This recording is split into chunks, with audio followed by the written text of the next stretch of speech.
It's obviously been a while since we've last saw you at a media day. So I guess, the last time you were supposed to fight pulled out with some concussion issues. So physically, and how was camp and how are you feeling ahead of this one?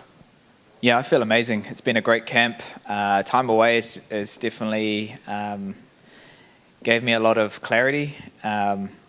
Taking 6 months off contact was probably the best thing I could do.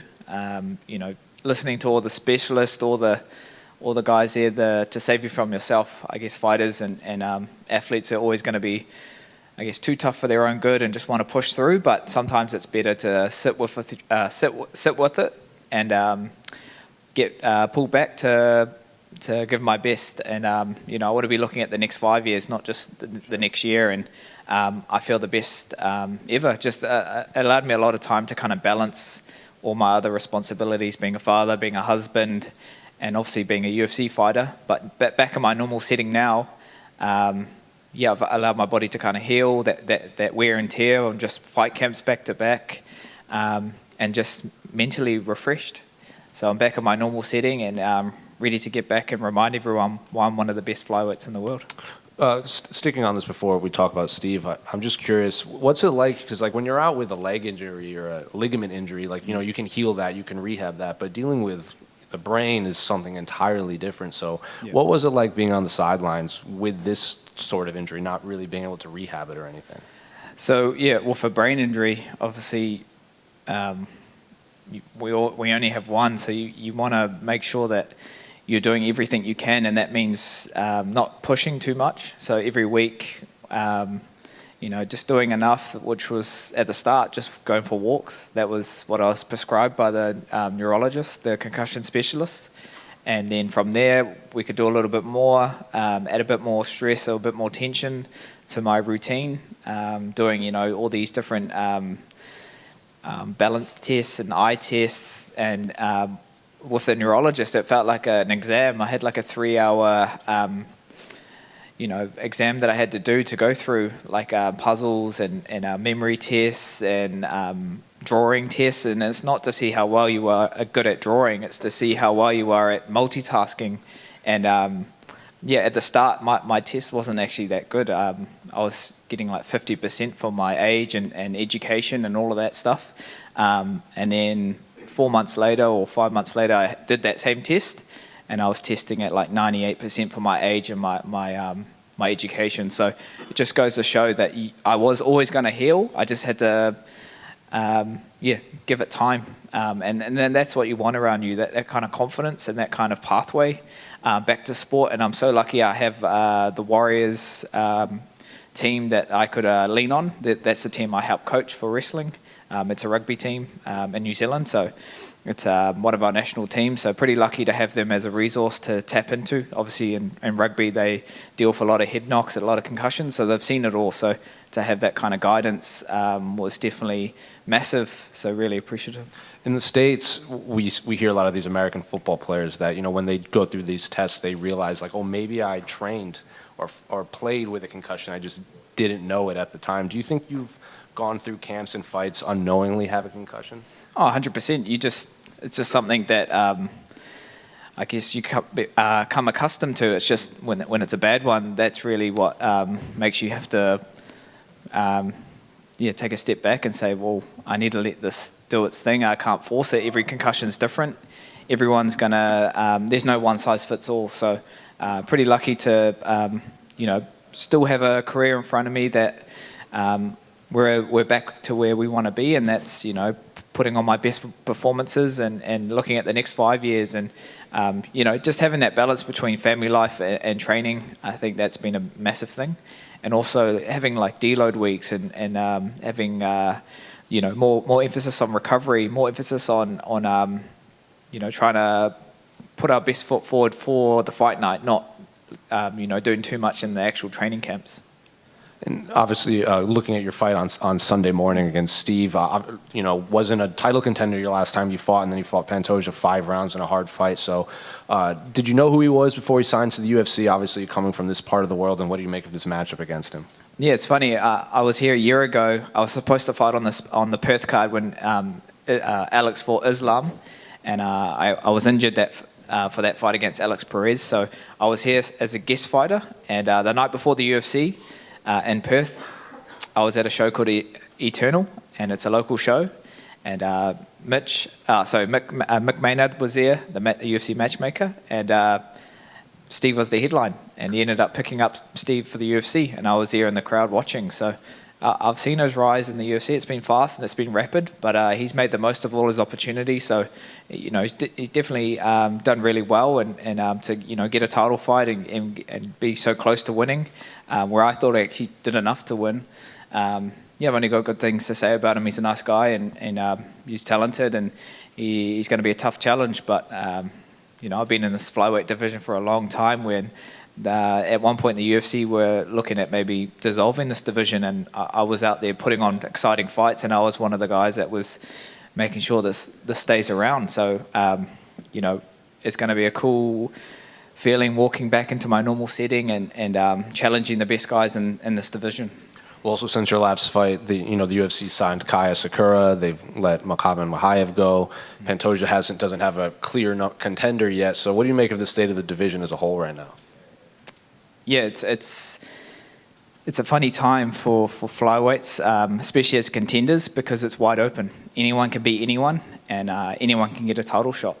So when I told my coach Eugene and my manager Ash, I want to fight on this Perth card, Steve's name came across the table, and straight away we knew this was the fight to take. We want to fight the guys that just fought for the belt, and that's our ticket back to fighting for a world title, is take him out in his hometown, and look, whoever's the champ when it's time to go, that's the clear pathway. But all I'm focused right now is obviously Steve. That's who's in front of me, so it's naive to look past him, and I know that I've been around for a while. That's all my energy is being put into. But yeah, with the state of this flyweight division, there's been a lot of guys that have come through and done really well. Mokaev is a guy that was obviously winning, but this isn't wrestling. This isn't grappling. This isn't doing the bare minimum just to win. This is an entertainment sport. This is the hurt business. If you're not in there to entertain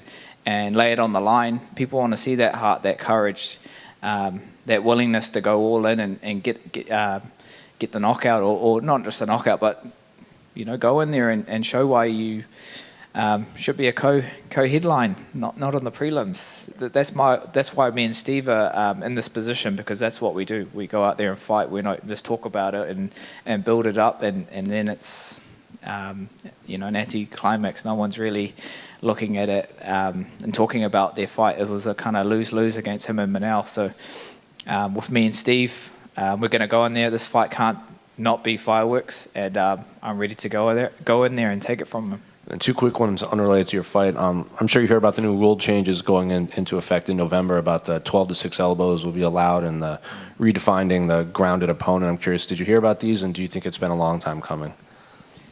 Yeah, it's just a part of the sport evolution of the rules and the way the sport's heading. It doesn't really affect too much, but I guess when you're on ground and pound, when you're on the floor and you want to start throwing your elbows, you can just let it rip and go for it. So I think it's going to create more action, and I'm all for it. Then one final one. I'm sure I know your answer, but how do you see the main event playing out between Israel and Dricus? Yeah, for this fight camp, it's been intense, and it's also been very it's definitely brought the best out of Izzy, seeing him prepare for a guy that he doesn't like, and it's triggering when someone's saying that you're not an African champion, or you're not African born, and knowing Izzy for a long time and moved to New Zealand at a young age, being in a small town called Rotorua where there's not many Africans, and you've been told that you don't belong in Rotorua in New Zealand because you stick out, and then being told that you don't belong in Africa, you're going for someone's identity, and when you're poking a bear like that, it's only going to bring the best out of Izzy, because this is more than personal. This is tapping into who he is as a person. So that's the energy that is brought into this camp, and we feed off that, me and Dan, and just to be in the trenches with everyone at City Kickboxing. We're all here. There's a lot of us here. We're all in the all over here for a reason, and ready to go to war. Dan said that Israel's hitting so hard this camp that he's like not even bothered sparring with him just because of how bigger and stronger he's been. Oh, 100%. Like I'm glad I'm in the flyweight in the small division at sparring. We split the groups up, so I'm just watching from afar and just inspired and ready to get in there and do the three-peat.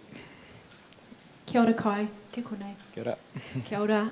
He pātai tuatahi, pēhea tō wairua I te wiki nei. I just wanted to tap into your taha Māori for a little bit. Yeah. Listening to your story about, battling concussion, these tests that you've had to do, I can imagine that this would be a spiritual journey for you also. So I just wanted to know, knowing your whānau's journey with te reo Māori, kaupapa Māori, how much tapping into your taha Māori and your whakapapa has perhaps helped you be the best you can be prepared for this weekend. Oh, kia ora.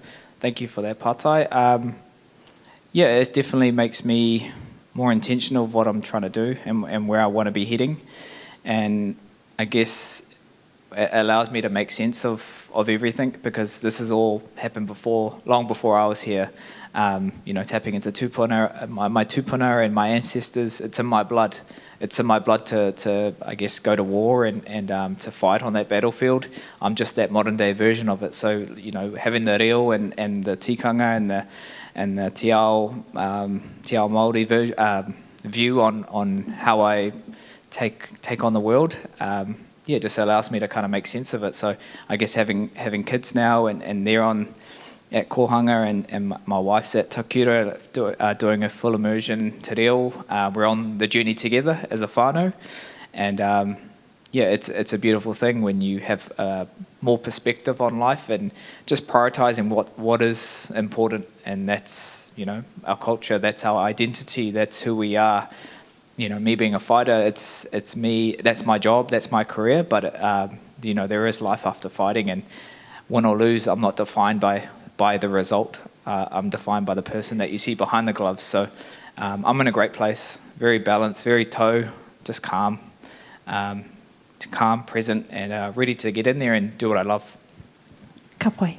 Pātai tuarua, there was a conversation that you and I had on UFC on Sky about sometimes in fight week, I think you said all the time, you kind of go inside yourself, and sometimes you don't want to hang out with people and people don't want to hang out with you because that switch gets flicked. I've kind of dubbed that switch mana mode.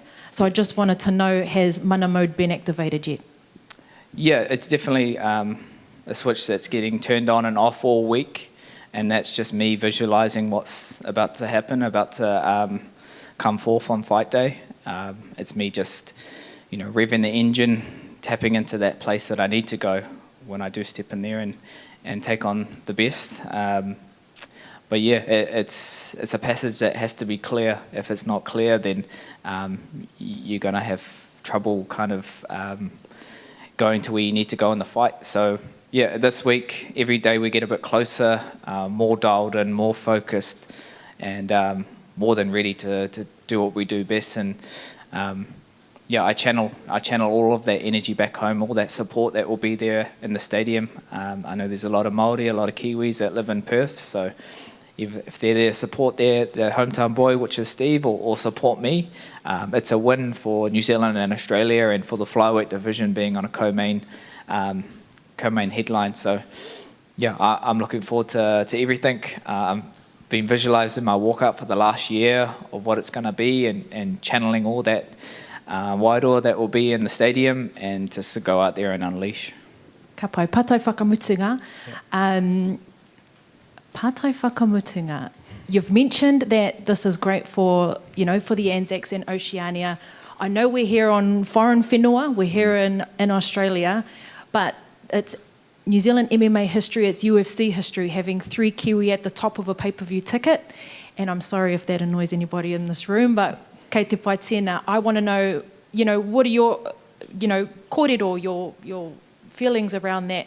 And is that perhaps some kōrero that you've had, perhaps with Eugene, about this responsibility that you all have this weekend? Yeah, I think it just goes without saying, we know what's expected, that pressure that we have on us, that weight that's on our shoulders, representing our country, Aotearoa, New Zealand, our gym, city kickboxing, our people. But but we go towards it. We don't shy away. This is a privilege to be able to do this. And there's a shelf life of how long you can fight for. So we know that we're all getting a bit older, we're all getting a bit wiser, but we're intentional of what we're doing, and we're more than ready for what's to come. So, this is a massive moment for New Zealand, for Aotearoa. We've had so many great sporting moments this year with the Olympics doing our best ever. Shout out to all the Olympians that represented Aotearoa, New Zealand and Paris. They did awesome. But it's our time to step up and show the world what we have and our skills and our courage, and channel all that support back home. So I'm loving being in this setting, being in this routine, and being here on Fight Week. Just being taking all of it in, and being process driven. Just every day doing my routine, and every day we get a bit closer, getting more excited, and like I said before, ready to get in there and get the job done. Ngā mihi. Ngā mihi. Kai, you mentioned Steve's rapid ascent whilst you've been sidelined dealing with your own issues. What's that been like for you? Has it been kind of frustrating? Is it extra motivating, given the fact that he's had this incredible rise up to the rankings and had a title shot, something that you've kind of yet to achieve yourself, despite being a veteran? Yeah, it's been cool seeing a guy from the side of the world do so well in my division, and while I've had time away, he's been fighting for world titles in Brazil and came so close. And I think coming into this fight, it's not just the fights that take a bit of wear and tear; it's the build-up, it's the pressure, and I haven't had that. I haven't had that for a year, so I think that's what's going to be different. Is I'm coming in fresh. I'm coming in without that burnout, that fight week where you're in the setting again, but you physically you might be feeling good, but you still have that fatigue that's there mentally, physically, emotionally, spiritually. So I think take a lot of us at the gym at City Kickboxing, me, Dan, and Izzy have taken time away. So now when we're back in there, we're thriving. You can't expect different results by doing the same thing, and I think we've reinvented our system at City Kickboxing. Implemented High Performance Sport New Zealand to help maximise our camps, and tapping into all the different resources that we have back home, and that's been awesome. Cross-coding and feeding off each other and seeing how we can do things better. So I'm in a great place, and I'm ready to get in there. Do you see this as a genuine title eliminator? Do you think a win here should lock you into the next shot at Alexandra? Yeah, 100%. There's been fights that haven't really lived up to the hype or the expectations. So this flyweight division, it's all about who can go in there and make a statement, who can be exciting, who can let the UFC and let the world know that you're the next guy. So that's all I'm planning on doing. That's all my energy that I'm putting into is Steve, and he's in front of me. Whatever happens after this, I know there will be a clear passage to that title. And Dan earlier touched on a little incident at a Warriors game recently with a slightly unruly Eels fan. He said you had to kind of rush him out of there pretty quickly. Can we get your version of events there?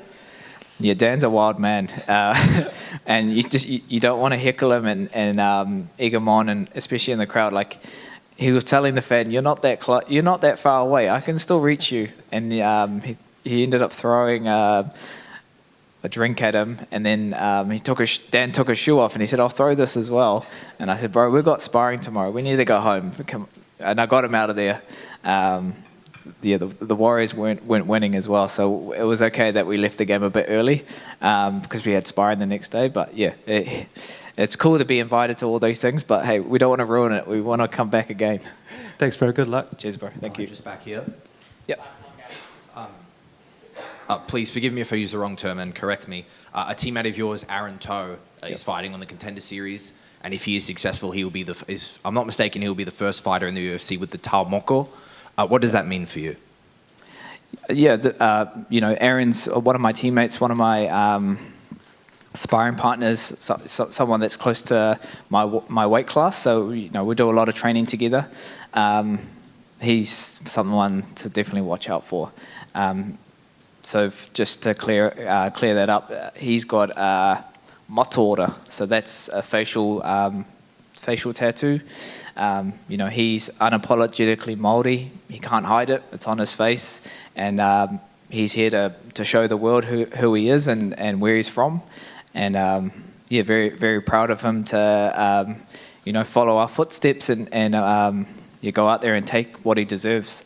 So we've got 3 guys on the Contender Series. There's Aaron Toe, there's Navajo Sterling, and Cameron Ralston. So it's pretty cool that, you know, this is the next wave of UFC fighters coming out of city kickboxing. And that's always something that we've just needed, an opportunity. Once we've had an opportunity, we've always shown that we belong on the world stage. I remember when I got my shot back in 2018, I know how much it meant to me, so I know how much it means to these guys. So they're here. Aaron's actually here.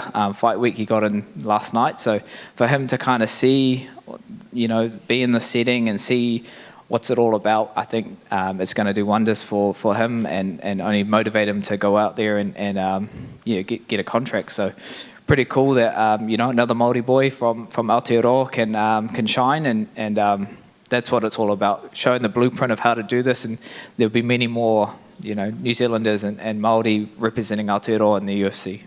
Awesome, thank you very much. Cheers, bro.